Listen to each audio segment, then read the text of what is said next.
जय हिंद दोस्तों।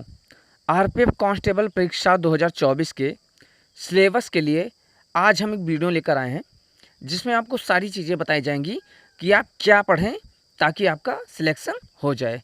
तो सबसे पहले बात करते हैं कि परीक्षा जो है वो कितने क्वेश्चन की होगी। तो परीक्षा में आपसे 120 प्रश्न पूछे जाएंगे जिसमें आपको 90 मिनट का समय दिया जाएगा।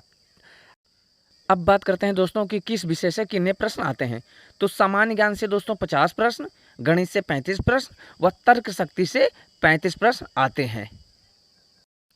Subject wise important chapter. सबसे पहले दोस्तों बात करते हैं सामान्य ज्ञान की। सामान्य ज्ञान में दोस्तों आपको भारतीय इतिहास, भूगोल, सामान्य राजनीति, भारतीय संविधान, सामान्य विज्ञान, कला और संस्कृत, खेल, करंट अफेयर्स, अर्थशास्त्र, घटनाएं और घटनाक्रम, सामान्य हिंदी व अंग्रेजी, ये इतने इम्पोर्टेंट चैप्टर हैं दोस्तों जिसमें से आपको प्रश्न देखने को मिलेंगे। अब आपको इसके लिए कोई एक अच्छी सी बुक जिनके पास लूसेंट होगी उनकी बेसिक जो है लूसेंट से, नहीं तो मार्केट में आप किरण पब्लिकेशन की या किसी और अच्छे प्रकाशक की आप कोई बुक ले सकते हैं जिसमें ये सारे चैप्टर आपके हों। ठीक है, तो यहीं से आपको तैयारी करनी है। इससे बाहर आपसे एक भी प्रश्न सामान्य ज्ञान से नहीं पूछा जाएगा। आपके 50 के 50 प्रश्न यहीं से आपको देखने को मिलेंगे। रही बात घटना चक्र की, तो पिछले 6 महीने के आपको पढ़नी जरूरी है। ठीक है दोस्तों। अब बात करते हैं दोस्तों गणित से। देखिए दोस्तों, गणित एक ऐसा चैप्टर है कि जितने भी आपके मार्क्स उतने होते हैं, जो आपकी नंबरिंग होती है ना, जो आपकी मेरिट में काम आती है, वो सबसे ज़्यादा इम्पोर्टेंट मैथ होता है। क्योंकि मैथ में 35 क्वेश्चन लगभग पूछे जाते हैं और ये 35 क्वेश्चन ऐसे होते हैं कि जिनका मैथ सही है, अच्छे से प्रैक्टिस है, वो कम से कम 30 क्वेश्चन तो ईजिली कर लेते हैं और यहीं से आपकी मेरिट अच्छी होती है। तो चलिए बात कर लेते हैं कौन कौन से चैप्टर इंपॉर्टेंट हैं।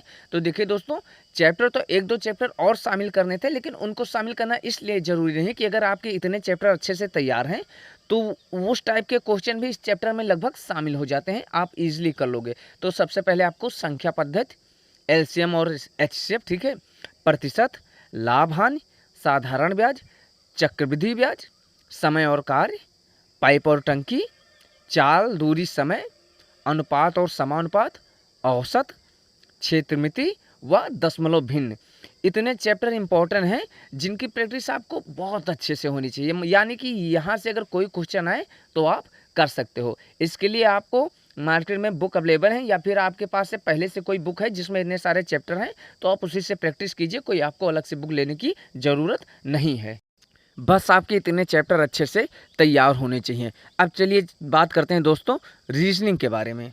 रीजनिंग यानी कि तर्क शक्ति। दोस्तों ये एक ऐसा चैप्टर है जिसमें कुछ कठिन ऐसा नहीं होता कि आपको करने में दिक्कत होगी, लेकिन सबसे ज़्यादा टाइम लेने वाला चैप्टर होता है। तो अगर इसकी प्रैक्टिस हम लोग अच्छे से नहीं करेंगे तो वहाँ दिक्कत क्या होगी कि हमें क्वेश्चन आएंगे, लेकिन क्वेश्चन आने के बावजूद भी हम उसको टाइम से कर नहीं पाएंगे और इसके चलते हमारे और क्वेश्चन छूट जाएंगे। तो इसलिए जितने चैप्टर हमने लिख रखे हैं, इन चैप्टर को आपको धड़ाधड़ अच्छे से प्रैक्टिस करनी है ताकि क्वेश्चन अगर सामने आपको दिखे भी तो बेझिझक आप उसको कर सके। तो चलिए देखते हैं कौन कौन से चैप्टर हैं। तो सबसे पहले अंक गणितीय तर्क, ठीक है, जैसे मैथ के टाइप के होता है, उसमें कुछ क्वेश्चन देंगे और उसमें कुछ डिफरेंस होता है, ऐसे करके आप लोगों ने देखा होगा। फिर उसके बाद में सामान्यता, मतलब इक्वलिटी जिसमें होती है। उसके बाद में संख्या श्रृंखला, वर्णमाला श्रृंखला, घन और पासा, घड़ियाँ और कैलेंडर, रक्त संबंध, निर्णय लेना, स्थानीय दृश्य, विजुअल मेमोरी, कोडिंग, सामान्यता और अंतर। ये इतने चैप्टर हैं दोस्तों कि अगर इनकी प्रैक्टिस आपको अच्छे से है तो आपके लगभग 30 क्वेश्चन इजीली हो जाएंगे।